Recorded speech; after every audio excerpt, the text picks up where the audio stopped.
All right, I think we are good to start. May I also remind people who have just joined us to mute themselves, and we will have, I just pinned all of the panelists as well as the members of the ESN committee, and yeah, so we'll start. And so again, thank you for taking the time to be here with us today on a Friday. I know Fridays are not the best days to quote unquote work, but we are very grateful for everyone to be here. And we're very excited since this is the first meeting that we're holding as the Emerging Scholars Network committee, and we hope to see many of you in future events as well. And before I go on introducing our esteemed panelists, I would like to first let you know that this event is being recorded, and so that we can be made available for people who were not able to join us. And I would also like to take a couple of minutes to introduce ourselves as the ESN Council ad interim, and we've been all five of us have been preparing this event since the summer. So my name is Silgi Lim, and I'm an assistant professor in politics at Bates College, a small liberal arts college in Maine. Yeah, so I'll keep it short and I'll pass it on to Andrew. Thank you for that. My name is Andrew Heffernan, and I am a PhD candidate who is nearing the end at the University of Ottawa, and my PhD is in political studies, and I'm focusing in international relations and kind of focusing on the intersection of climate politics in Southern Africa. And I'll pass it over to Uti. Hi, everyone. Good morning, afternoon, or evening, wherever you're joining us from. My name is Utrofon Iyam, and I am a PhD student at the University of California, Riverside. I am also completing my dissertation, in which I look at the geographies and life worlds that are represented in contemporary Anglophone West African literature. So very happy to meet everyone, and I'm looking forward to the conversation. I will hand over to Brian. Greetings, everyone. Good morning, afternoon, evening. My name is Brian Caulmer. I'm also a PhD candidate at Stellenbosch University in South Africa. My research interests are in food histories and crop histories, in particular, those concerning Southern African region. And we're very honored that you could join us today. And I'll pass it on to Carnes. Hi, everyone. I'm Carnes Couvillon. I'm a PhD student at Rutgers University, where I study history, specifically nationalism in modern West Africa. And I'm so excited we're all here today. Thank you. So we have a couple more events with during the ASA virtual conference in November that we're also organizing, and so we're looking for more people to work with us. And after we've asked the questions that we prepared in advance, we will have a 20 to 30 minute Q&A session at the end. And so feel free to drop the questions that you might have while our participants are talking. We have Carnes who will be monitoring the chat and who will bring up some of the questions that you may have. We will also reserve 5 minutes at the end of the Q&A, or as part of the Q&A, for all of you who might be interested in the ESN and the future ASA events. And so I will talk about these at the end. But without further ado, let me introduce our expert panelists who are here for this roundtable to share their expertise, and I will introduce them in the order of their last name. So first we have Dr. Moradewun Adejunmobi. She is a professor and former chair in the Department of African American and African Studies at the University of California, Davis. In addition, she holds courtesy appointments in the departments of French and Comparative Literature at UC Davis. She has previously taught at the University of Ibadan in Nigeria and the University of Botswana. Her research interests are in African literature and performance, popular media, and popular culture. She has published both journal articles and monographs in these areas, and she was the 2015-16 president of the African Literature Association and has occupied elected positions in other professional organizations. Thank you, Dr. Adejunmobi, for being here with us.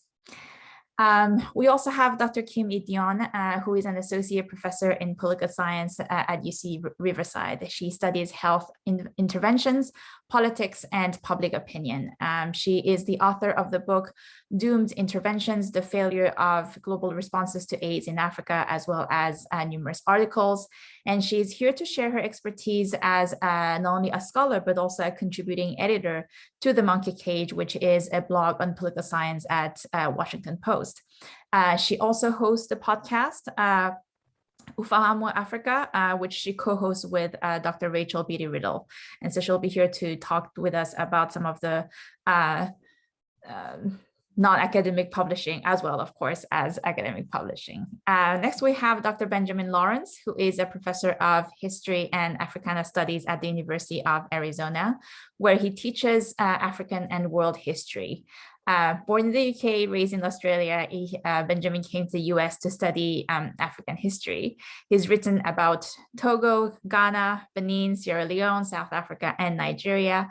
And he's published 2 monographs and 11 co-edited collections. His most recent article can be found on in the June 2021 issue of the American Historical Review. And he has been serving as the editor-in-chief of the African Studies Review, the ASR, since 2018. I would also like to add that Dr. Lawrence has, due to prior engagements, will have to leave us a little early. So if you have pressing questions for him, perhaps drop them in the chat and we can get them as well. And finally, we also have the pleasure of having Dr. Peace Medie. She's a senior lecturer in gender and international politics at the University of Bristol. She is the author of Global Norms and Local Action, the Campaigns to End Violence Against Women in Africa, published by Oxford University Press. She's also the author of the novel, His Only Wife, which I know that has been picked as October book club with the Reads with a Spoon book club, which I was very happy to see on my Instagram in advance to this event. And so I think we'll have a special insights on how to publish a novel if any of you are interested in. So she's also the co-editor of African Affairs and of Oxford University Press's African Politics and International Relations book series. Welcome, everyone. And again, thank you for being here with us. And I'm sure I speak for everyone else that we very much look forward to this conversation. I will now pass it on to Andrew for the first round of questions. Thank you. Thank you so much for the great introductions, Solji, and thank you so much to our guests for being here. We really have a super interesting panel of guests, and I'm very much looking forward to hearing some of your answers to this. Us members of the Emerging Scholars Network are emerging scholars ourselves. As I mentioned, I'm still a PhD candidate, so many of these questions are very, very prescient for a lot of people here. We'll kind of work our way through the questions, and I'll pick various panelists in a random order to answer them. Some people might kind of cover more of the topic, and if you don't have anything to add, feel free to pass it along. We do have quite a few questions, so there will be plenty to discuss. But I think we'll start out with the first question, which I will direct at Dr. Medie. So a lot of us here will be drafting, some of our first good pieces of writing, or what we hope are good pieces of writing. These might be term papers or parts of our theses. How do we know if it's ready and like to send it to an actual academic journal, or whether we could send it to an op-ed or some other medium of publishing? Thank you, Andrew, for that. And thank you, everyone. I'm really happy to be here.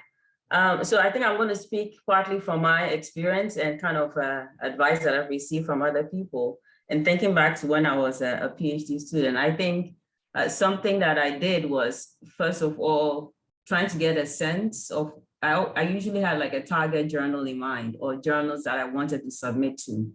And the first thing, and I'll talk about this more later, is just knowing what it is that a journal wants and what the expectations are. But I've also realized, both as a writer and as an editor, that even when we, even sometimes when we read a journal, it's still not always easy to know what it is that is expected. And so that is when I think feedback comes in, and just getting people to read your work as much as possible. I mean, it's so very important. I mean, I'm the person who I get people to give me feedback on tweets. So I'm kind of a bit on the extreme when it comes to getting feedback. I want feedback on everything, but it's really important just getting your work out there to people, friends, lecturers, colleagues. That I remember sending my work out to people I met at conferences, for example, fellow PhD students. So I think the most important thing for me, or one of the most important things, is getting feedback on your work when it comes to academic writing. I don't do much policy writing, so maybe I'll pass that on to Kim and she can speak more about that. Great, thank you for that. Then Dr. Dionne, would you like to go ahead with that? Sure. I think I would echo what P said about feedback and how important it is. I think that it's hard sometimes for some of us to let go of our work. I see this sometimes with, there's a certain brand of academic who wants it to be perfect. And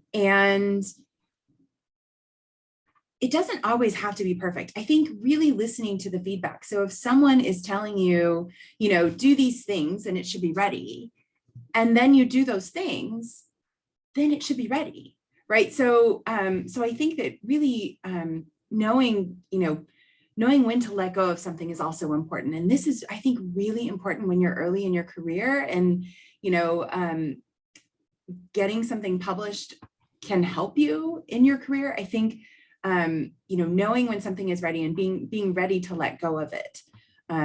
Because even when you do that, there's still an editorial stage, right? It's not like what's in there is final. There's going to be a chance for someone, to give you even more feedback. Maybe if it's an academic article, obviously the reviews, but even if it's, a policy briefing or an op-ed or something in a research-based blog, there's still going to be an editorial process where hopefully someone is going to give you good feedback. And I can't stress enough, again, what P said about, you have to have a team of mentors who would be willing to read these different kinds of pieces. If you're, a doctoral student right now, you probably have your major advisor, right? Or if you're a recently minted PhD, but you have a whole committee, and, try not to lean on just one person for everything. You have a team of advisors and mentors that you can go to and say, I want to put this out as an op-ed in a major newspaper. Do you think this is a good idea? Do you think this is ready? I think having that team of people based on their expertise, look at what they've done, and how useful their advice and feedback has been for you in the past, I think is a good signal of how frequently to go back to them. Great, thank you for that. I think that's some really good advice too, because we know that academia, and especially the life of a PhD student or candidate, can be, somewhat solitary. So I think it's good that we do kind of work out and work collectively. Dr. Lawrance, did you want to add something to that? Sure. So I think a couple of things that have already been said, I want to bring them in together. So my experience with the ASR is that some people are willing to send things to the journal that I think are not ready, and yet they're reluctant to share it with their friends and colleagues and get feedback, but they're quite happy to get upset when they get feedback from peer reviewers. And so there's this dissonance, or disjuncture is perhaps a better word, in terms of what the role of the journal is in providing the feedback. From my experience, or the way I think about what we're doing as a journal, is we're providing expert feedback by the most expert people in the field. That's our goal, right? My goal and my team's goal is to find the best placed people and the broadest selection of people that contribute to the growth of that scholarship. So we have rules that we have gender balanced lists of invitees. We have a requirement that there have to be Africa-based scholars in our list of people who are invited. And so, you know, we've adopted strategies to not only get you what we think is the best type of review, but the perspective of many different people, including people that perhaps didn't even go through the same education pathway that you did. But coming back to the issue at hand, that is it's like to send something to those people that isn't quite ready is a waste of everybody's time, right? And actually can be counterproductive.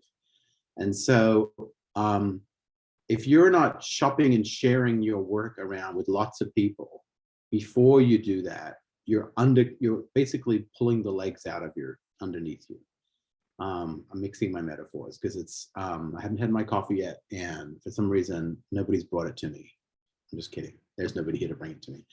I don't have coffee. I need coffee. But basically, the point is, if you think it's ready enough to be read by people that you don't even know who are the leaders in your field, then it absolutely has to be read by your friends and your peers and your mentors.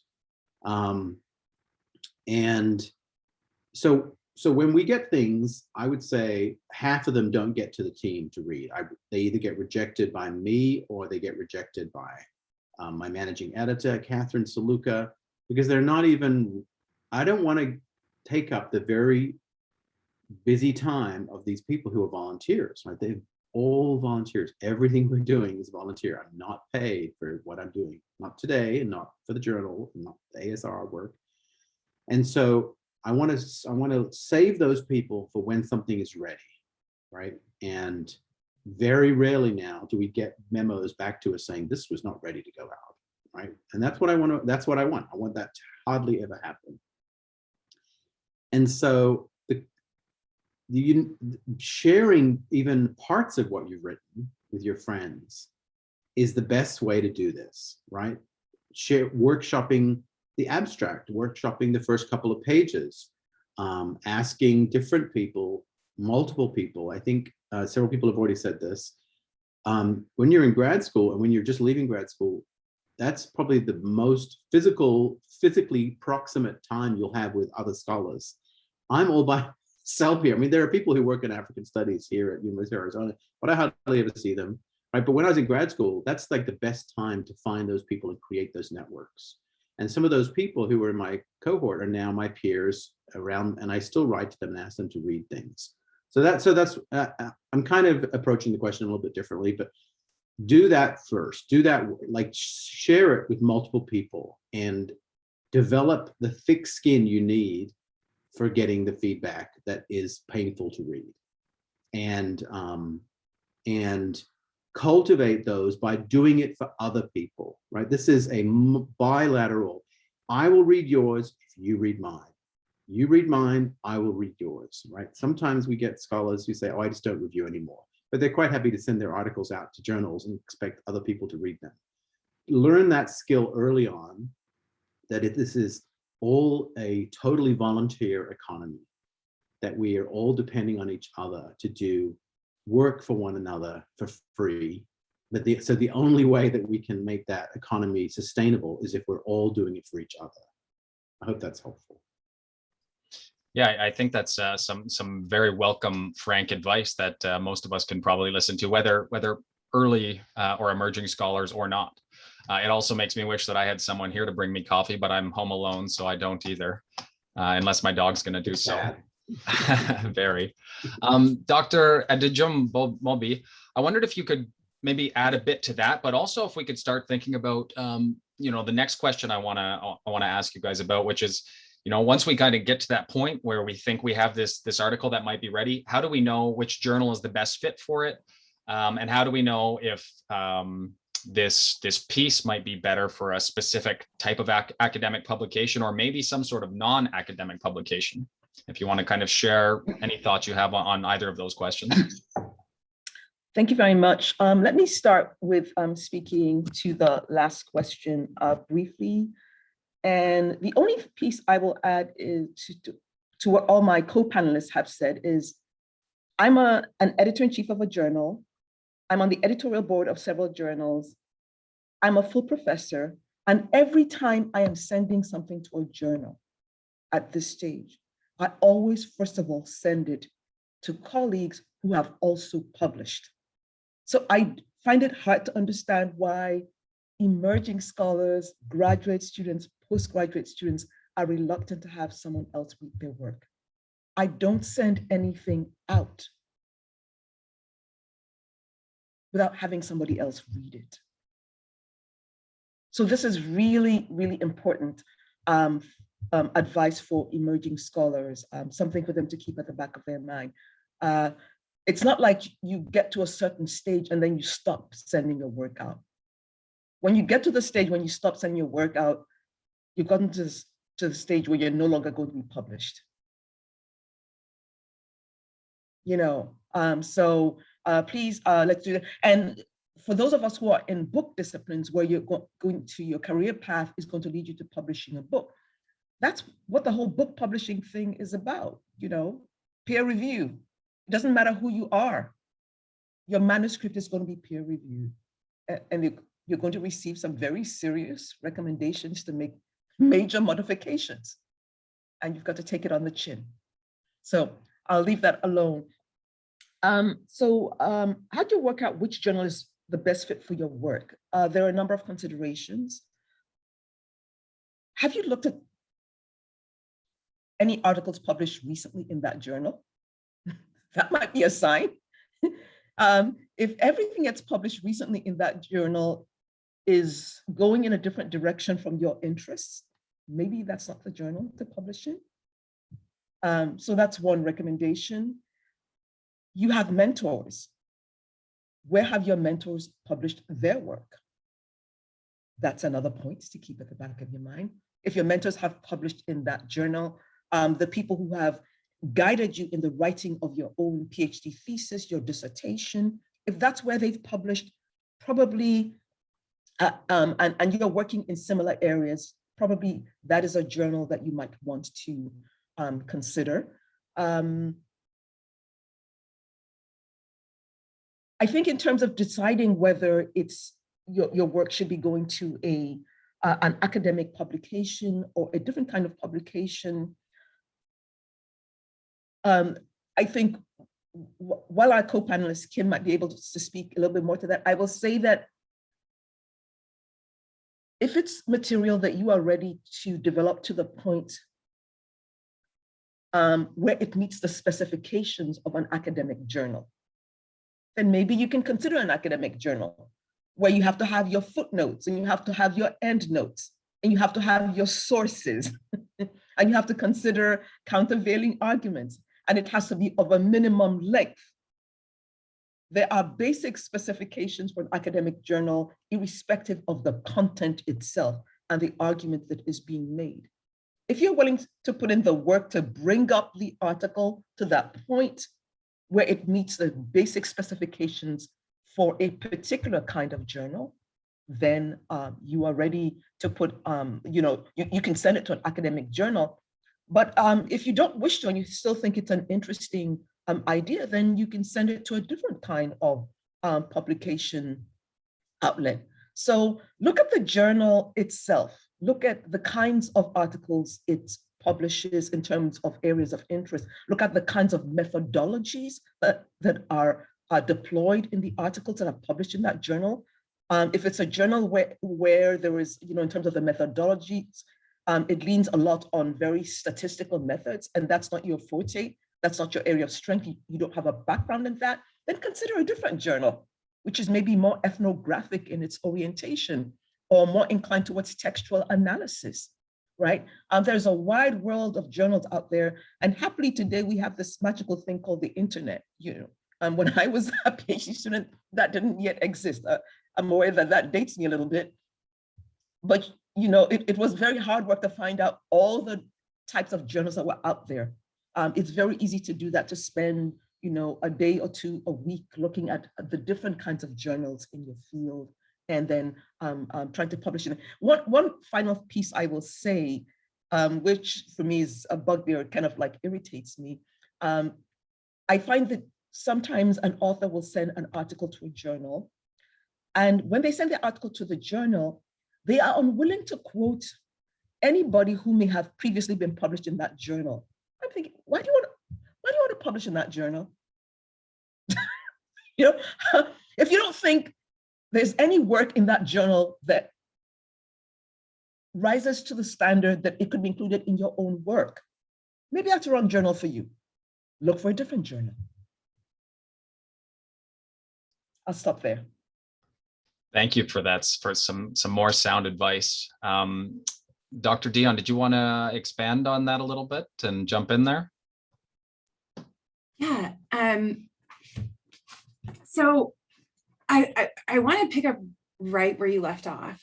If you're not citing the journal, why are you sending it there? Extend that advice to, if you don't know where to send it, look in your bibliography. What journal is showing up the most in your bibliography? That's, you're engaging a literature, a conversation that's ongoing in a journal. So that's one way where you can help identify what journal to go to. I also really liked Peace's advice earlier that you have a journal in mind as you're writing the piece, right? And so you might already have, it formatted in a similar flow of the articles that you've read in that journal, right? So, I think underlying all of our advice is you can't just write, you have to read, right? You've got to read the journals, right? So you don't just like look at the rankings of impact factors and just go down the list. Read journals, see where you're in conversation. And to this other question about academic, non-academic outlets, I think that there's a number of pathways to this.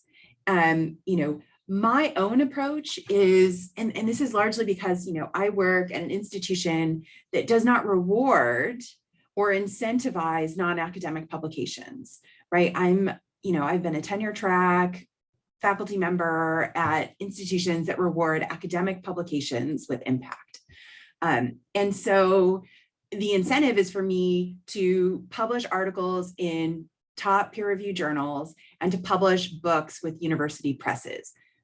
So that is not the case for everyone, right? Know where you are and what's important to you. But given that's my position, I prioritize publishing peer-reviewed research. Okay, so especially when I was pre-tenure, if I was writing, I wouldn't try to get a bunch of non-academic publications, right? I would focus my time on what do I need to do to take this idea that I have. It's a good idea. I'm devoting time and energy to it. What do I need to do to get it to academic publication, right? And that's going to take more time, right? It's going to take research, and it's just going to be longer to write, because non-academic publications can be, at the Monkey Cage, for example, our pieces are capped at 1,000 words. We don't publish anything over 1,000 words. And in fact, we tell you, if you're sending us a draft, don't send us more than 750, because we're going to tell you things you need to change, and we're capped at 1,000 words. I don't know a journal that does that, right? So I think, prioritize what's necessary given your career goals and interests.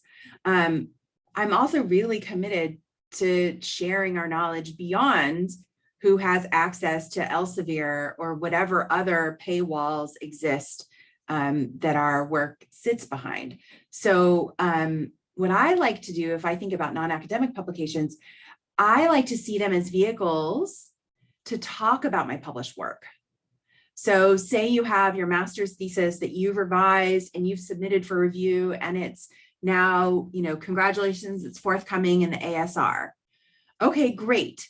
So that work is done. Now, can you imagine a 500 to 1,000 word blog post whether it's, many disciplines now have blogs at various outlets, but there's also the conversation, which is an excellent outlet for anyone who does anything in African studies. They have an Africa channel. They publish a lot of great work. And so think, here's this academic article that I have. We learned something from it. How might I take that and turn it into 500 to 1,000 words? So I think of it as not, do I have an idea? Should it go this route or that route? I have an idea, I want to do research on it. And when I've completed that research and I feel strongly about it, it's gone through peer review and someone else, thinks the work is solid. How can I take what we've learned from that research and turn it into something for a broader public? But of course, there are other ways. Like if something happens, something in the world has happened. For example, you'll see on the Monkey Cage today, we featured a piece by Joe Asunga and Jima Boadi about what we learned from the 8th round of Afrobarometer data, which is important because there's going to be a summit, right? The US president is holding a summit. It's going to be about, democracy and what do we, so there's something in the news, there are other ways to get non-academic publications as well. Great, thank you so much for that. I'm learning so much, but I can't believe I never thought to look at my own bibliography. That is such a good tip. Thank you for that. Dr. Medie, would you like to expand a little bit on this question as well of where to publish, or how do we know what a good fit is? Yeah, so I think my co-panelists have already said so much, and I'm going to repeat what they've said, but only because it's so important. I've been editing African Affairs since 2017. And if you ask me, like the one thing, if I had only one thing to tell people, what would I tell them? I would say, please read the journal. And I cannot overstate this. We desk reject 70, this year, we desk rejected 78% of new submissions. 78% of papers. And this is not because they were not well-written papers. It was because a lot of these papers are not a fit for African affairs. People send papers that have nothing to do with what we publish, that are nothing close to what we've published, which just caused, I've concluded that there's almost like some kind of a random game of luck that people are just sending things out and hoping that it sticks somewhere. And so at the end of the day, your work gets rejected and is discouraging, but you're not being rejected because the work is not good. You're being rejected because you sent the paper to a journal that isn't a good fit for your work. And so I cannot, I keep repeating this, please read the journal. Read the journal, at least read the last issue of the journal. Personally, if I'm going to submit a paper to a journal, I go back like 2-3 years, looking at everything that they've published, looking at the methods, looking at the theories, just trying to really understand what it is that is expected of me. So I think for me, that is, if there's nothing that people take away from this, is just please read the journal. Get to know the journal very well. Read the description on the website, read past papers that have been published. And I think that will make a huge difference. And I also something to keep in mind, everybody is overwhelmed with work. Well, I mean, most of us are overwhelmed with work. We are all really overworked. And sometimes when I'm reading these papers that are not a good fit and I'm having to craft, because it doesn't matter how basically, even if the paper is so far away from what we publish, like we get papers on engineering, for example, and papers on medicine, being submitted to a politics journal. But it doesn't matter how far away it is from what we publish. I have to sit down and compose a letter explaining why we are rejecting it. And I just think about the time that I would save and my co-editors would save, because we have to discuss every single paper that we get as a team. So the time we will save in discussing this paper and crafting a letter and sending it to you, and the time you also save sending this paper to us and processing the rejection I mean, it just saves everyone a lot of time and a lot of, in the case of the authors, a lot of headache. So just read the journal, get to know the journal very, very well. I think that is so very important. Thank you. Yeah, thank you. I know that all of us here are probably trying to save time in our lives, so it's a lot of good advice.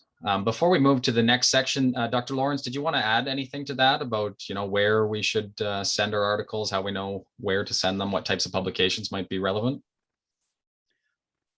I think probably most of the things that I would have said have been covered, but it really is very obvious to me when someone hasn't read anything in the journal. I mean, it's just like it leaps out to you, right? And we've had a couple of exchanges. We have a system where we do what's called a reject and resubmit, and we do that very rarely, but we do it with emerging scholars, and particularly scholars on the continent who may not have had as much regular access to African studies journals. And we will tell them, give them very, very preliminary feedback and say it's not ready to go out, but we are excited by this. And then I will say, but it's very clear to me that you haven't read anything in this journal. And if you don't read anything in this journal, you're not going to get very far, because we have a formula. There is an African studies that is interdisciplinary. There is a language that you need to employ. We do not want only articles about dams in Ethiopia being readable to people who write about dams in Ethiopia. We want someone who writes about literature in Nigeria to want to pick that up, because it has something that draws them in. We want people who work on Mozambique and terrorism to be interested in an article about chieftaincy in Ghana. And so the way you write, the language you use, is something that you do not learn when you're doing your PhD. When you're doing your PhD, you're writing for your PhD. When you're writing for a journal, you're writing for a journal. That's why chapters from dissertations do not make great articles, because they're often written for a very different audience with a very different vocabulary. And it's so clear to me when people haven't read anything in the journal. And so sometimes with those emerging scholars that we do not a desk reject, we do a reject and resubmit, I will give them links to several articles. I say, please read these things to see what's going on. Or if they haven't got access to the journal, sometimes we'll send them PDFs.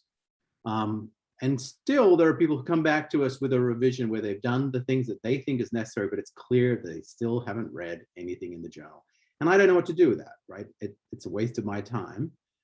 So think about it. Think about the fact that you're asking people to do work for you that is volunteer.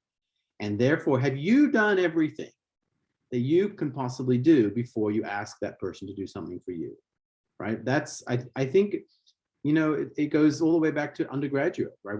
Experience when you go to meet with the professor, and then they've already sent you out a template for the answers, or they've sent you out a model answer. Have you read it? And then you come without any questions because you haven't read the draft that you shared with, or you haven't looked at the answers that are available, or you didn't. So do all the work and some before you ask for assistance from a journal editor, because the best way to be effective is to develop a relationship with that person. And we get really irritated when we're asked to do things when the person hasn't come to the table first with everything that they can do. I know I'm sounding a little, I realize I'm sounding a little aggressive and patronizing. I'm sorry. I have had my coffee. I will chill out a little bit in a moment. But this is a continuing thing. Like, there are really good things that I would love to see published. And we get off on the wrong foot because the person hasn't come to the table having done all the work yet. Thank you for that. And I do actually appreciate the frankness, because I think it's something that we should all hear. And I've got my own voice in my head reminding my students, read the syllabus. It's all there. But I think what we've taken away from this is it's certainly as important to think about where the paper's a good fit as to when deciding whether or not it's ready to be sent out at all. So thank you for that. I will turn over the moderating responsibilities to the very capable Uti. Thank you very much, Andrew. And thank you, panelists, for your incisive and sometimes very frank comments, because with regards to Dr. Lawrence's last comment. It's interesting. It's very helpful to know that a lot of control rests in the hands of the submitter of the article. So that's something good to know, that if you put in the work, then the chances of your work being, accepted are much higher. But then, yeah, to continue the conversation, another question that comes up is, so I have put in the work, I have done all that I think I can reasonably do. I have shared my work with, my peers, I have gotten feedback, and I have submitted the article. So the next question then is, can I submit this same article to multiple journals? Because I am getting responses already. So the follow-up to that is why, and then why not? So Dr. Adejunmobi, would you mind commenting? There's so many reasons why you cannot submit the same article to multiple journals, but let me start with the most obvious one. The most obvious one is when you submit your article to a journal and they think they want to pursue this article, they're going to send it to peer reviewers. The world of peer reviewers is not an infinite, unlimited one. There are a limited number of peer reviewers. And depending on your field, maybe there are just 10 people who can review your work. And then those 10 people have lives. They have jobs, they have families, they have illnesses, and you send your work, as an editor, you send the article to them and they say, I'd really love to do this, but this year I'm too busy. And you're going down the list until you get to one person left that you can send the article to. And so you have this author who has sent the article to 3 journals, and you as the editor, you send the article to a peer reviewer, and the peer reviewer says, I just received that same article from another journal 2 weeks ago. At that point, everybody's going to wash their hands of the article. The first person you sent, the first journal you sent it to, the second and the third, they're all going to wash their hands of the article, right? So that's the reason why, because you don't have an unlimited number of peer reviewers. And someone asked, I think Benjamin said something along the lines earlier, but I hope we'll come back and discuss the peer review process and what kind of work peer reviewers do and why it is so important not to tick off your peer reviewers. I've seen several instances where it's actually the peer reviewer who writes the journal and says, I've seen this article before. Why am I seeing it again? That's a very important reason why you cannot send your article to more than one journal. It has to go through the process, and it has to go through the process in a particular journal. And many peer-reviewed journals, after they are done with your article, if they decide to reject it, they will now say, you are now free to submit the article to another journal. So they firmly close the door. And then at that point, if you want to try elsewhere without paying attention to what the previous peer reviewer said, good luck to you. You are allowed to do that at this point. So please do not send your article to multiple journals. Let me say, this is not a question that's come out, that there are many predatory journals out there. Journals, and these are journals where they will send something to you, an email to you because you presented at a conference, and they will say, submit your paper in 2 weeks and we'll publish it in 3. You don't want to submit because I think sometimes people get into the habit of sending their articles to multiple journals because they're receiving these kinds of invitations. These are not the kinds of journals that are considered reputable peer-reviewed journals. And depending on where you're working in the world, in some universities, certainly in what I call research one universities and research, in any kind of research university in North America and in Europe, you will not be able to get promoted on the basis of publishing in those kinds of journals. So please just don't go there at all. Go through the process with one journal, wait until it gets to the end and find out what what the decision is, and just stick with that. Thank you very much. So this is one instance where patience is very much indeed a virtue. Professor Dionne, you had also reacted, so I want to invite you to the conversation. So plus one to everything that has already been said. The only instance in which you can submit the same article to different journals is sequentially, right? So you get rejected from one, now you can take that same article and send it to another journal. And so let me use this opportunity to give some advice. So you've just heard, right, that there's a limited pool of reviewers, and you're probably going to get the same reviewers, even though you're going to a different journal. So you submitted it to African Affairs and it got rejected with, thorough reviews. You can now, since it's been rejected, send it to another journal. So maybe you'll send it to the Journal of Modern African Studies, or maybe you'll send it to the African Studies Review. Look at the reviews first. Revise the paper based on those reviews, because the likelihood that one of those reviewers will also be asked by these other journals is very high, because they're an expert, and that's why they were asked by African Affairs to review your submission. And so if you don't revise before you submit it, then you're likely, the reviewer, and I have done this, I've said to a journal, I've already reviewed this paper for another journal a month ago. They have done nothing but sent you a new cover letter. I rejected it then. This was the review I wrote. I have nothing more to add. So always take, even rejections sting. I've gotten so many of them, and yet they still hurt. So, put it in a drawer, have a cup of tea, and then open it up and see, okay, what is a to-do list I can come up with that can help me improve this article, or even just maybe the research is fine, but I'm not communicating it well because people are getting lost and hung up on these small things. So let me revise it before I send it to the next place.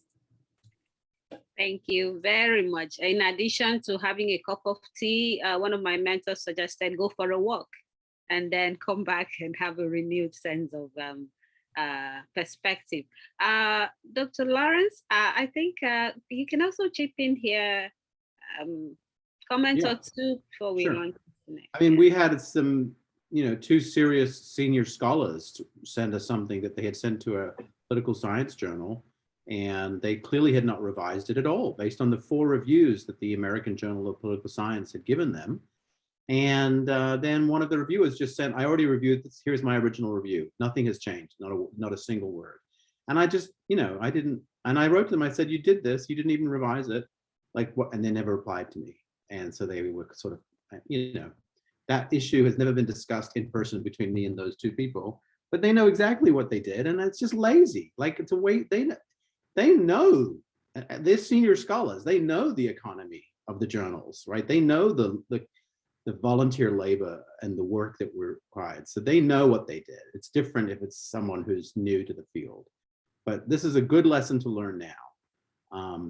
Just every time you ask me someone to do something, keep in mind that they are doing it for volunteer labor, and you need to respect that. And you need to think, am I coming to the table with everything done correctly? So if you have sent it to something, and I've had that, I had rejected by Africa, and then we spent 6 months revising it before we sent it to another journal. And right, so just in case people are wondering, we also get rejected. Moradewun, I get rejected. Kim, we all get rejected. We all had rejects, right? It happens. We get things accepted, we get things rejected, or we get things rejected with a revise and resubmit, which is what everybody gets, right?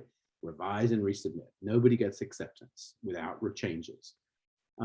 So that brings me to something I do want to add, because I do have to jump off the call in a few minutes. And that is, in the process of revision, make sure you revise everything, including the title and the abstract. Sometimes people think that the abstract is the same, but the abstract you should be writing last. I put a link in here for the rules that we have for abstracts.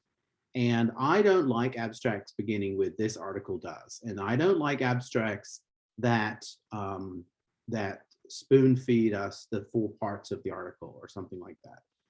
Every journal has its own style for that, right? And I have sometimes asked people to go and look at online and revise the abstract in accordance with our requirements. And then they still send me back something because they didn't actually go to the website.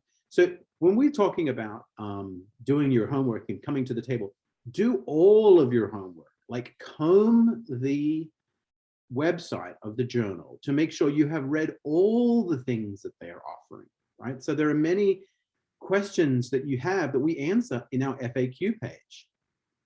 Look there first, right? Look there and see if these types of questions can be answered first. We have guidance on our FAQ page about how to respond to a reject and resubmit letter, right? Sorry, revise and resubmit. We have a very detailed guidance by a person, Professor Silva, who has now published with us, right? She very generously agreed to let us publish her 3-page response to the reviewers. So it's very clear. And then you can go and look at the article and you can see what she did because the article is published, right? And so use the website to learn about the journal and all the elements of the journal, not just the things that not the questions that you just have today, right? Like how many keywords do I need, for example? Like, don't just use the website to answer the questions that you think you need answers to in order to submit. Comprehensively look at the website of the journal and find extensive sets of issues that are discussed and use those to inform what you're doing before you submit, right? So somehow try to disconnect yourself from your immediate task, which is, I desperately want to submit this article right now, and step back and see what else that you should be doing in order to have a better chance of moving through to the next stage. Does that make sense? Yes, of course. Thank you very much. And thanks for sparing the time to be with us. We really have benefited immensely from those very insightful. You're very welcome. And I'm happy to I'll put my email in the chat. People can write to me if they have questions. And I did see Taminda's question. And we do not do that unless it's a desk reject, right? So if you get a rejection with no reviews, then that's probably means they don't want to go forward, right? But occasionally I'll interact with scholars. If someone says, could you give me a little bit of feedback? I will if I can, right? Because we have 9 sets of eyes read everything before it's rejected. Mine and 8 editors. We all comment. Those comments are internal, but I can sometimes glean some general ideas, right? And sometimes I will pass that on if it makes sense, if I think it's useful. And that's, and that's still when something is rejected, right? So we rejected something last week, but 8 people said comments.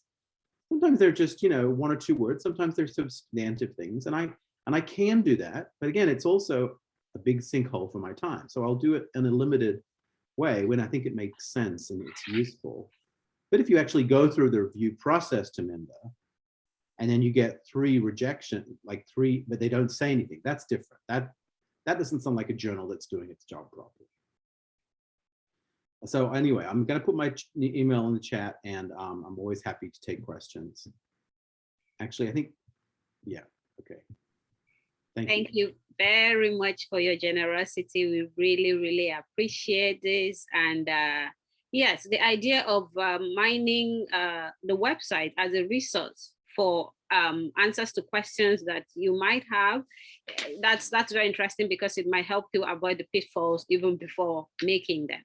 So Professor Medie, I don't know if you have comments to add in this regard, but also maybe to connect it to the question that I think Professor Adejunmobi mentioned about the peer review process itself. So how does that process work? If you could give us a behind the scenes view from your perspective of understanding how does the peer review process work? And also related to this is the question of what do I do when I don't hear back immediately, in 6 months' time, in a year's time? What's the ideal mode of going forward? Okay, Yeah, thank you for that. The peer review process. So first of all, I agree with everything that was said about not submitting to multiple journals. It's just a nightmare for everyone. So best to avoid that. The peer review process. So at African Affairs, we have, when papers are submitted to us, we have there's several options or several steps. One could be a desk reject. And unfortunately, this is in the majority of cases for the reason that I already discussed. But it involves all of the editors discussing the paper and making a decision, and we write to the author. But because we are very keen for papers, like we really, as editors, we are desperate to get really good papers that we can publish. And for that reason, we sometimes get papers that they're almost there. They have potential, but they are not ready. So for example, as a journal, we seek to publish work with broad theoretical relevance. This means that if you're writing about, I don't know, you're writing about Ghana and gender laws in Ghana, for example. I study gender, so I'm going there. Your laws on gender-based violence in Ghana, for example. That is very exciting, but we expect that you will engage with the literature on other African countries. The issue though is that we get a lot of our submissions are case studies in which people just do not go beyond the case study, right? Even though there's extensive literature on other countries, even though tons of people have asked and answered that question in other countries, a lot of the work just does not engage with the existing literature. And such pieces we will not send for review. But if we feel like, for example, the empirical material is really strong and with some work, it could make a significant theoretical contribution, we have what is an immediate revision. So we send the paper back to you, and we do this if it's PhD students, early career scholars, and we send the paper back to you and ask that you work on it. We have specific comments, and we ask that you address those comments and send the paper back to us. And then if it fits what we are looking for, or if it's at the stage we can send for review, we then send it out for review. But then there's also the standard review process where the paper comes in, all of the editors look at it, and we think that it's good enough to send for review, and we send it out to the reviewers. We try to get at least 3 reviewers. The pandemic has made things quite challenging. As we all know, people are overworked. People just have so much to do.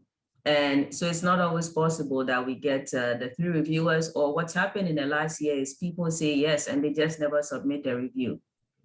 And so we sometimes end up with 2 reviewers, or at the last minute, we have to scramble and ask people on our board to fill in for reviews that were not submitted.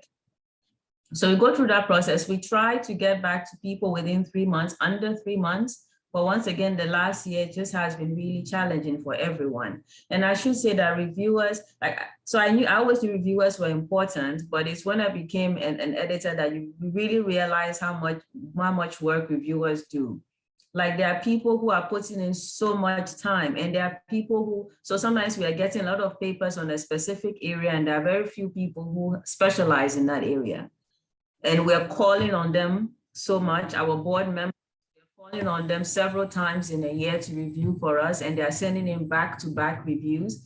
I cannot say enough about how awesome reviewers are and how much work they do. And that is why I feel very strongly about unnecessarily burdening reviewers, about sending them papers that are not ready, and then asking them to put time into reviewing such papers. So if another important thing I think for all of us is think of the reviewers before you do anything. Think about how tired and exhausted and overworked everybody is before you send in your paper. Make sure it's at the stage that it needs to be before you send it out. So anyway, that is what our review process looks like. Something that I want to say is that a revise and resubmit is an excellent thing. So for African Affairs, we don't just accept the paper when it's submitted. And usually a paper goes through at least 2 rounds of reviews. Some papers go through more than 2 rounds of review. If you get a revise and resubmit, it is a really good thing. And if you send your paper in and it's gone through 2 rounds of R&Rs and you send it back, and we send it back again for another round of R&R, it's a good thing. It means that we really want this, because we could reject it, but we really want it to be at a stage in which we can publish it. And I say this because we've given people R&Rs before, major revisions, and you get the paper back in 3 days, right? And exactly, you get a paper back in 3 days, and those are revisions that will take months for a regular person to do. So how are these revisions coming back in 3 days, in 2 days, in 1 week? Right, so when you get an R&R, it's a really good thing, and please put all you can into making it what the paper needs to be. Also, there are people who, they get 1 round of R&R, they do the revisions, they send it back, and then we send it back to them for a 2nd round, and they get very upset. I have become a pro in handling angry emails at this stage in my life. People get very upset, and they're like, I revised the paper already, why have you not accepted it? That is just not how it works. So going back to my point, a revise and resubmit is a really, really, really good thing. And the fact that we're giving you an R&R instead of a rejection means that we want to publish your paper. So please get excited about R&Rs and do your best to get the paper, address the reviewers' comments, address our comments. And I should say something, a lot, like 99% of the reviewers are just really good, like they're really great. You can see that reviewers are like rooting for the paper, and they want the paper to just be good enough to publish. And I really think that, sure, some of the reviews sometimes seems harsh, and I think we are all very sensitive when people criticize our work. I think that is very normal. But I just want to say from my experience, I rarely read reviews where reviewers are petty, where reviewers, for some reason, I'm like, oh, well, you haven't cited my work, so don't publish this paper. That just doesn't happen often. A lot of reviewers really want the papers to be published. And I think that should give us some comfort and at least make us know that people are there and want, our work to do well, or us to do well. Thank you very much, because the undercurrents I'm getting here is that rather than see the review process as a form of gatekeeping that's preventing you from publishing, it should be rather seen as a refining process that makes you present your ideas in their best possible light. So that is a different perspective that we really want to take home here. So Professor Dionne, I don't know, would you want to comment on how the review process also works, but also the additional dimension of, non-academic publishing? What does it look like, say, if I submit a book review to be published on a non-academic platform? Yeah, so I'll just add a bit on timing, right? So if this is an academic journal, right, especially during this pandemic where it's really hard to get reviewers or to get reviewers to submit reviews on time, to have patience, right, to exercise patience.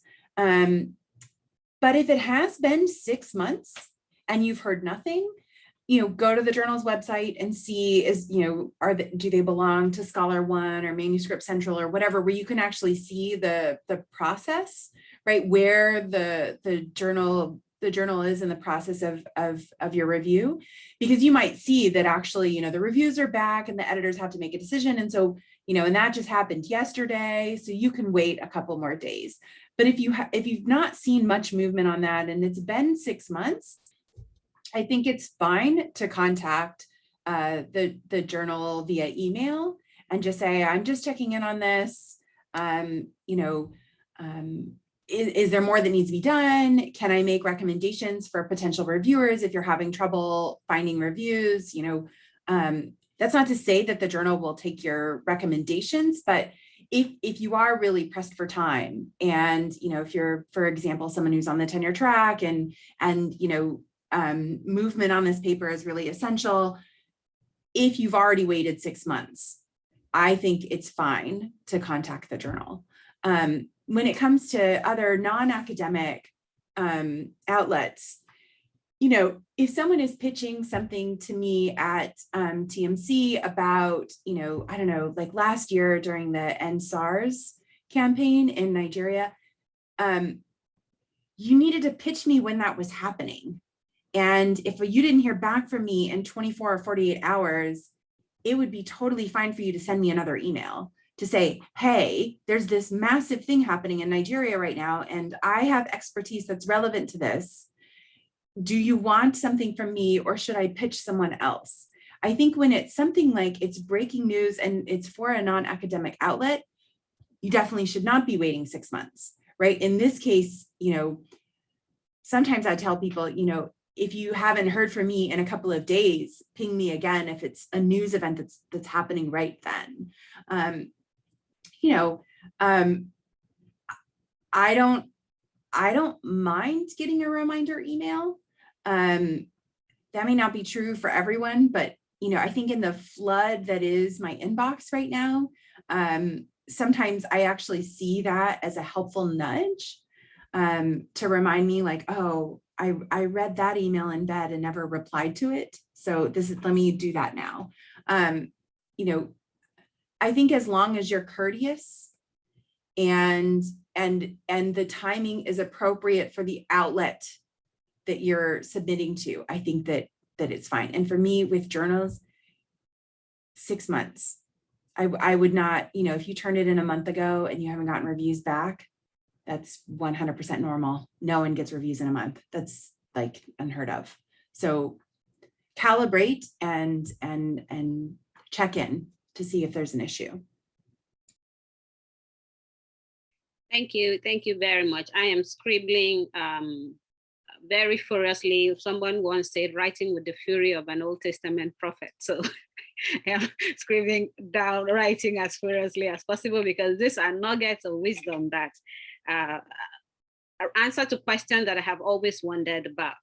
So we're gradually winding down towards the Q&A, but there is a question that is pressing, which I would appreciate if you can comment on, Professor Adejunmobi, and it has to do with African-based scholars who sometimes it's been said that they have a hard time, especially emerging scholars, getting published in international or American-based journals. What advice would you have in this regard? And while responding to that too, if you can also comment on one specific mistake that you would advise against when that you have noticed as a recurrent flaw in the works of emerging scholars that you would want to give, you know, advice on. So yes, we might have a round of this go to all our panelists, and then we will take up the Q&A.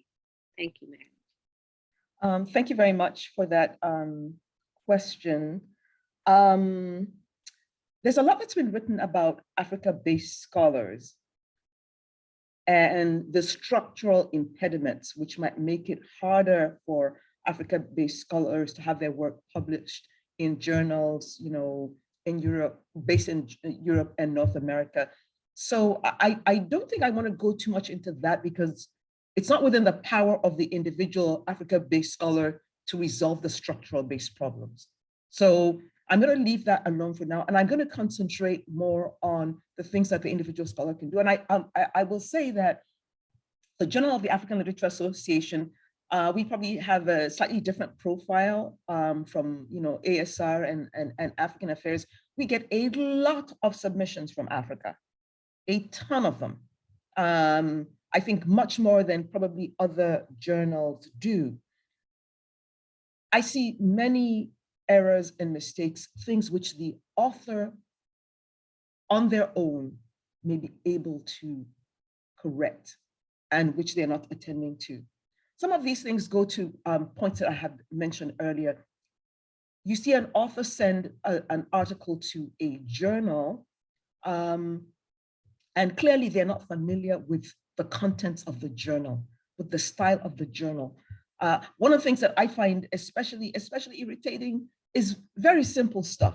A journal says, for example, that on their website, they say that they are using, for example, the MLA bibliography style.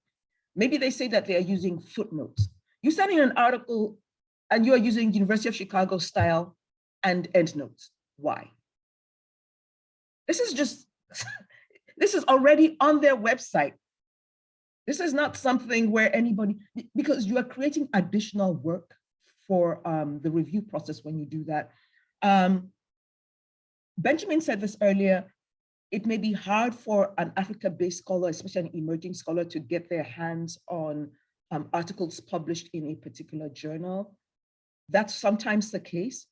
You can write the editor and ask the editor, would you be willing to, and many editors are willing to, make available a PDF of at least some articles. Let me also remind Africa-based scholars, there are several articles that are on the website of the biggest journals that are open source. They're open source articles that you can go and read for free if you have some data, no matter where you are based in the world, you can do that. Right? And Africa-based scholars need to do that. Well, all emerging scholars need to do that because every journal has its own tone and style.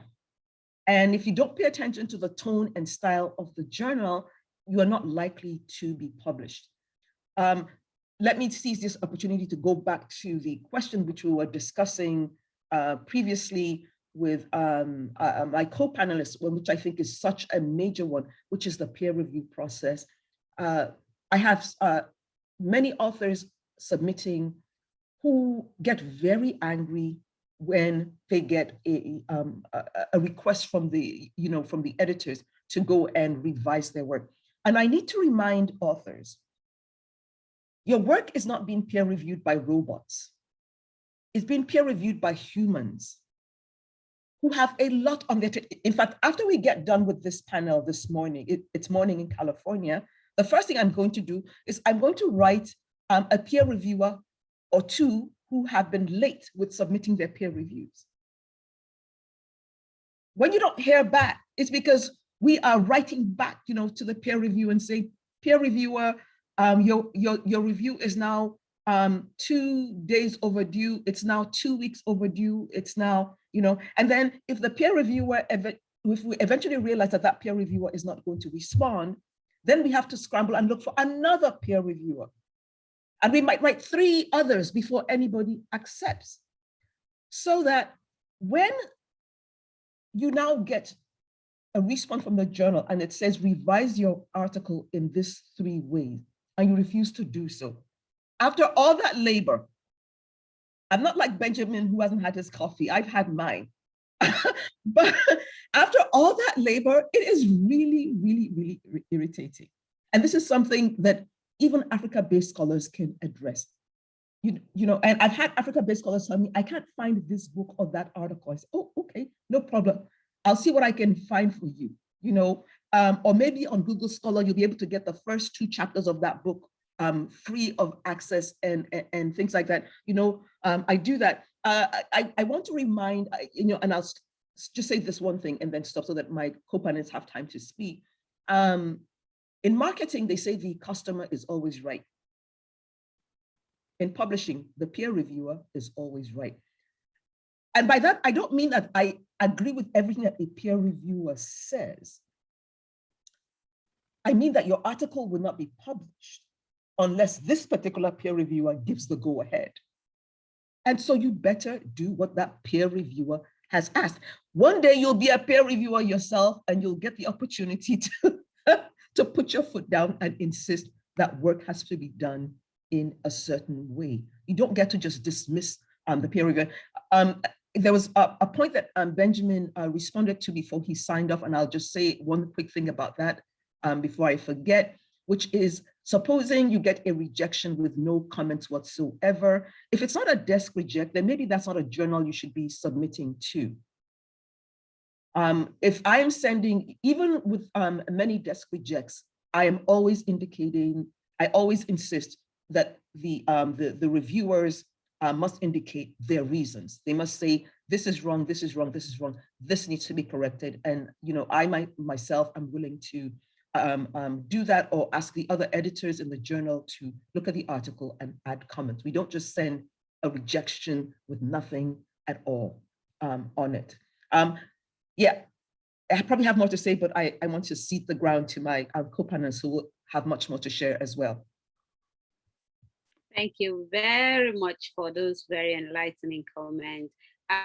We would want to incorporate the rest of the responses with our Q&A, because there have been a lot of very interesting questions coming into the chat. So Kent, I would hand over to you, and then maybe there are responses from the panelists that also align with the previous question. They can connect that. All right, so thank you so much, everyone, for all your wonderful advice. It has been very enlightening. And I know that we have some questions in the chat. So what I'll do is just ask the people who have written questions if they would like to ask their question out loud, or if not, I can ask the question for the group. So if you have questions you want to add, just drop them in the chat so that we can keep it orderly in terms of who's speaking. So Adejunmobi, I think you had a question about what to do how does one respond to a review that insists that some 2 or 3 works have to be cited in one's piece, when it is the case that those recommended works barely have strong relevance to one's work? So is there anything you want to add to that question before we get some answers?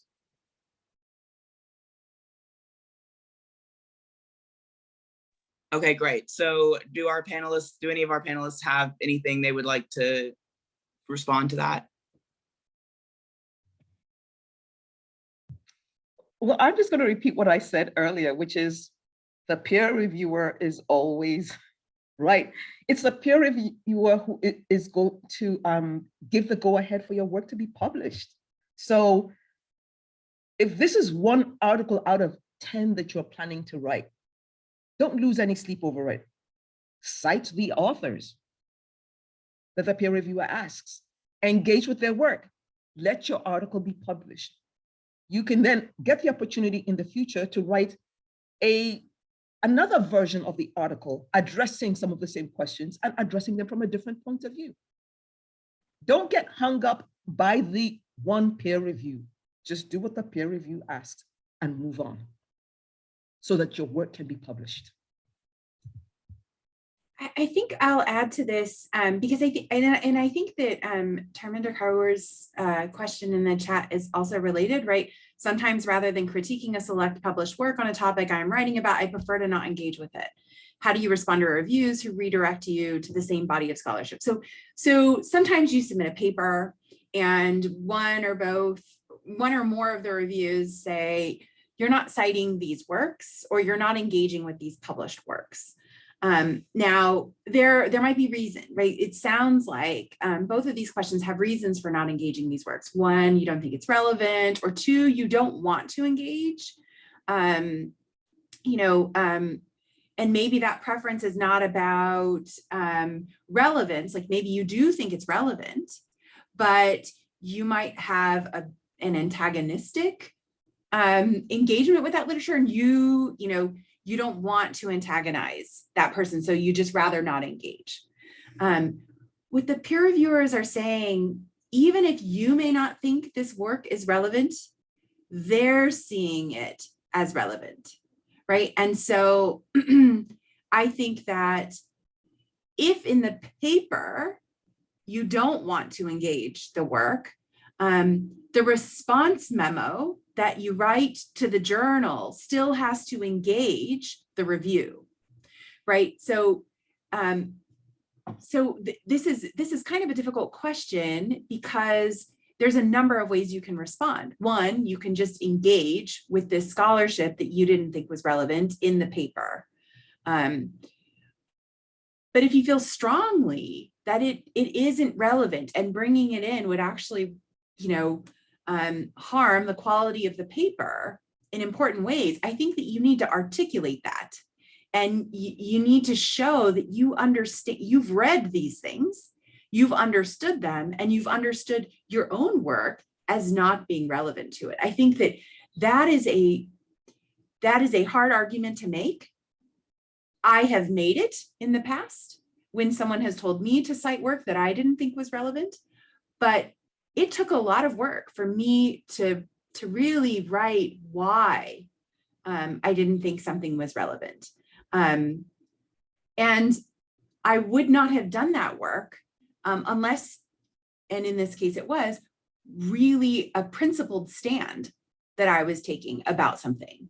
If it was just like, it's one more citation in a list, it doesn't, if you think it's relevant, okay, yeah, I guess it's fine, I can add that. It's not, what are the time pressures you're under? What are the reasons why you don't want to engage in the work? If you're concerned about, being antagonistic to something, maybe that just means your revision is going to take longer and it's going to be more delicate. And maybe this is also one of those moments where you kindly and thoughtfully engage the editor about your reservations in responding to this reviewer's comments. Especially if you're an early career scholar, your mentors and or the editor of the journal, right? They're there to kind of help you navigate these difficult responses, but you can't not do anything. You have to do something. Great, thank you so much. Dr. Medie, is there anything you want to add before we move to the next question? No, I just want to agree with Kim. We've had instances where authors in their response letters will write and say, this is why I am not following this course of arguments. This is why I'm not engaging with this particular piece or this body of work. And sometimes it's convincing enough that we do agree with them and say, well, yes, the reviewer is asking for this, but based on your explanation, we agree that you don't have to do this particular thing. It doesn't happen often, but it does happen. And so, like Kim is saying, if it's something you feel strongly about, you can articulate it to editors. And I think most editors are going to be welcoming and will be happy to listen. Great, thank you so much. And if anyone missed it in the chat, someone has dropped in an example of a way to engage with the feedback that you get in a way that's respectful and that maybe disagrees with some of it. So I think we should go ahead and move on to John's question. As graduate students, sometimes we are invited to review articles sent to a journal we've published with.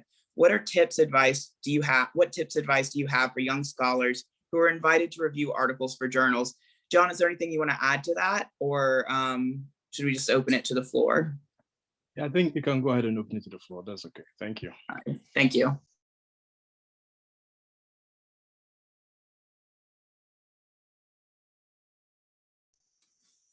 Let's see. Dr.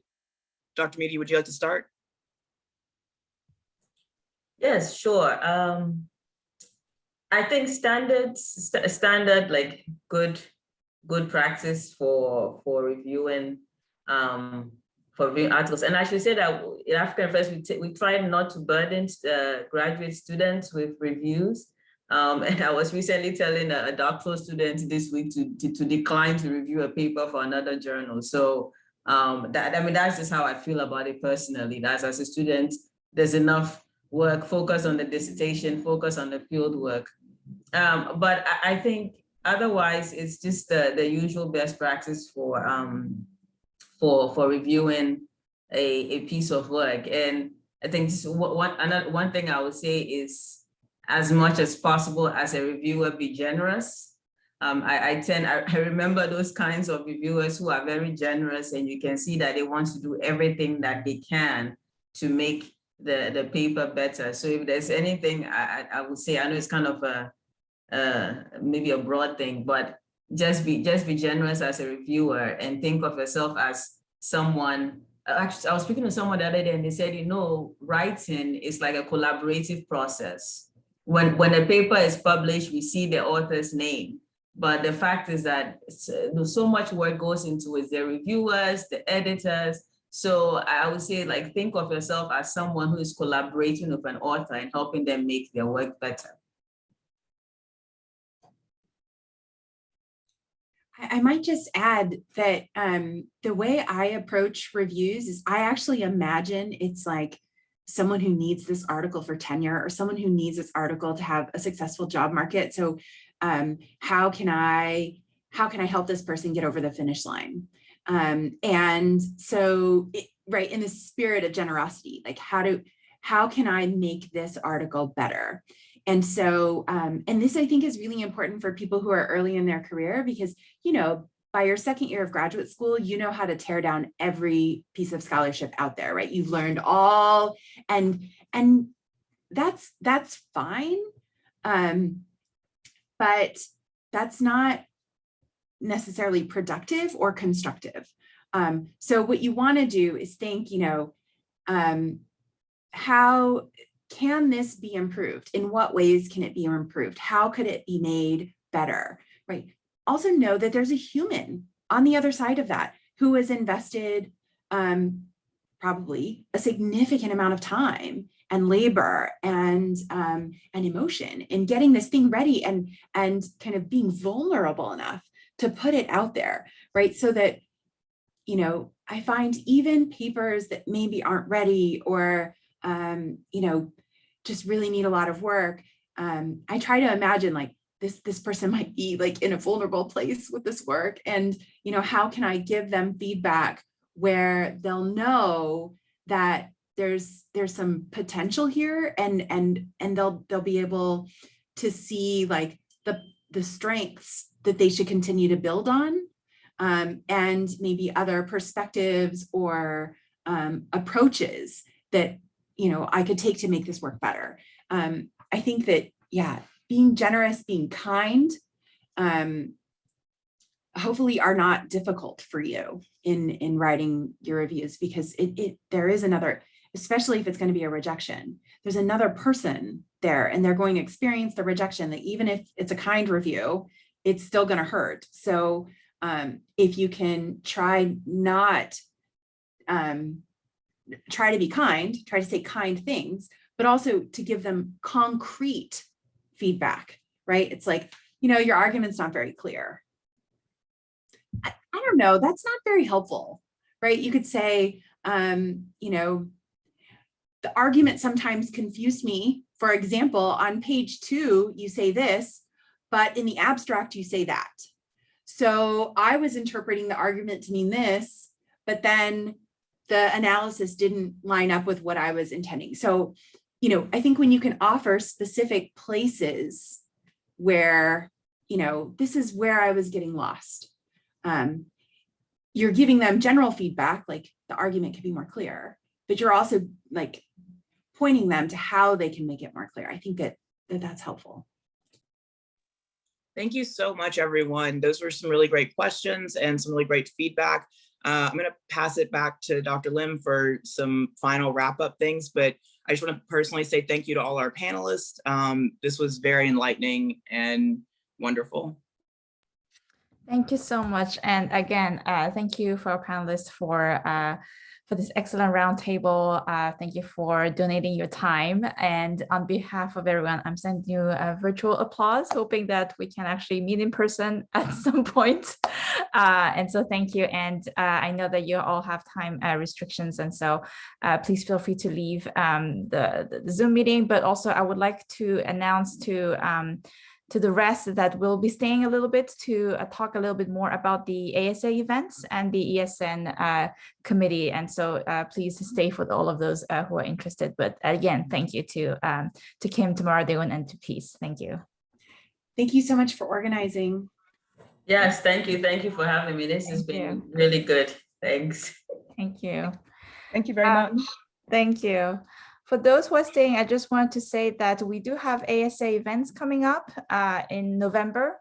So the ASA conference is virtual this year, and we have a business meeting, kind of meet and greet for those who are interested on Tuesday, November. I think Carnes had a poster that they dropped in the chat. And we also have another roundtable for scholars, emerging scholars, and COVID, how to navigate our work during this pandemic, that will be coming up on Wednesday, November 17th. Carnes, would you mind dropping the poster again in the chat if possible? Thank you. We are 5 of us, and we would welcome anyone else who would like to join the committee. This is in the starting process. So we do have leadership roles that need to be filled, and more structure and more organization. And yeah, so if anyone has any questions about perhaps working with us or some of the events that you would like to see, we're happy to stay for a couple more minutes.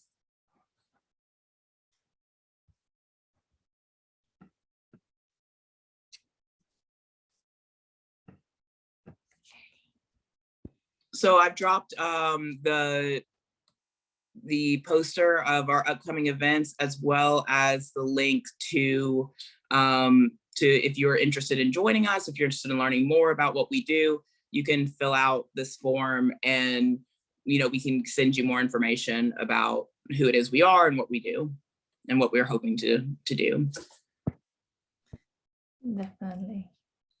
And please be sure to look up the Emerging Scholars event in the shadow for the ASA upcoming conference. It promises to be quite illuminating too. And if you also have questions that you think were not addressed and you would want to, to have our panelists speak on, you can also use the resources that we have put in the chat to pass those across to us, and we will incorporate them into future programs.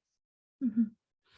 Yes, and I would like to add that we're very much a starting kind of process, like being a little bit more structured, a little bit more organized, and we definitely look for people who would want to be in charge of organizing events, of thinking about the different memberships. And make sure to actually register for the to be part of our network. I am putting, hopefully.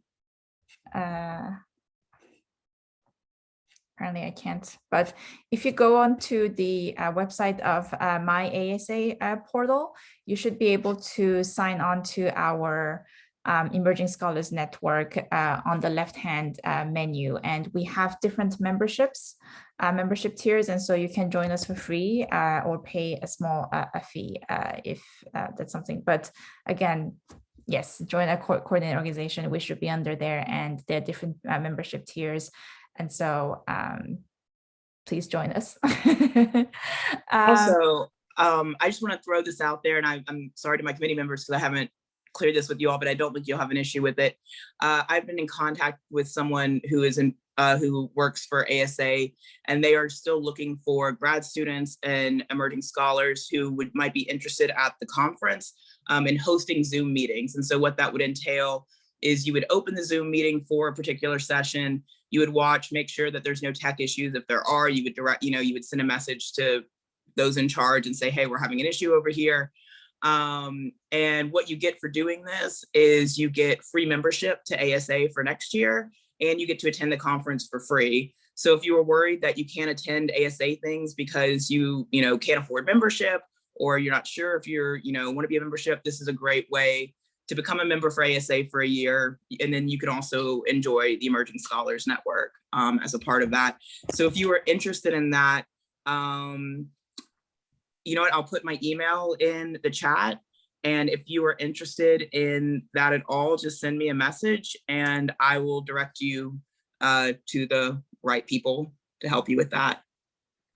That's great. Thank you. I'm also dropping my email for anyone who would like more information about our committee later on, if you if you happen to have more questions at the end. And I think perhaps everyone else on the committee can kind of drop their email addresses as well, and you can definitely reach out to us. We have different fields. We are located everywhere else on the North American continent and in Africa. So yeah, please don't hesitate. And yeah, if you can, yes, so.